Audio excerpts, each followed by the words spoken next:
একদম সাদামাটা একটা টিনের চালের নিচে বসেই নাস্তা করলাম কক্সবাজারের প্রথম দিন।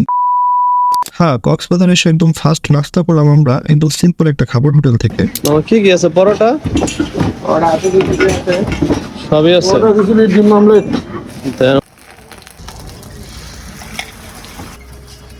এখানে এসে খেলাম পরোটা, ডাল ভাজি, ডিম ভাজা। ডাল ভাজি বলতে আমরা নর্মালি মিক্স সবজি ও ডাল বুঝি, কিন্তু এখানের ডাল ভাজি ম্যাক্সিমাম হোটেলগুলোতে আলু ভাজি আর মুগ ডাল থাকে। পরোটার সাথে আলু ভাজি আর মুগ ডাল খেতে ভালোই লাগছিল, যদিও আলু ভাজির সাথে ডাল আমি এর আগে কখনো খাই নাই, সো তেমন একটা ভালো লাগছিল না খেতে।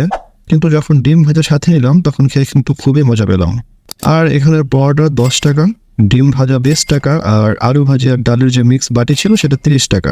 সিমসাম একবারে হোটেলটা, খাবার মান খুব ভালো। তবে সবচেয়ে বেশি ভালো লাগছে যখন আমি হোটেলের বাইরে এসে চা খেলাম, কারণ হোটেলের বাইরে সামনে এরকম সুন্দর সুন্দর স্কুটি রাখা, এটা দেখতে খুবই সুন্দর ছিল। আর স্কুটারে হেলান দিয়ে একটু ভাব দিয়ে চা খাওয়ার মজাই তো আলাদা।